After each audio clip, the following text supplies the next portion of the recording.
Здравейте хора! Аз съм КатБГ и днешното видео е на тема любими продукти, от които съм доволна втора част и нека да започваме. Първо ще започна от червилото на Golden Rose, което е номер 81. Ето това е неговия цвят.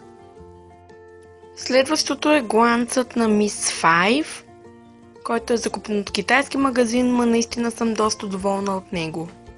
Ето това е неговото апликаторче, извинете. Следващото е парфюмът на Citro, който има топченца отдолу на дъното, останало ми е съвсем малко. Ето ги топченцата, както виждате, наистина имам съвсем малко, но мисля пак да се закупя. Следващото е скрабът за лице на Garnier, който добре почиства лицето, наистина изчиства доста добре и сега ще го видите. Има малки частички, които доста добре почистват лицето.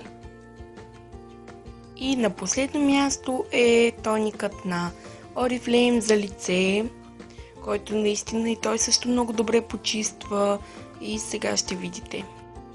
Много съм доволна от него, върши си страхотно работата.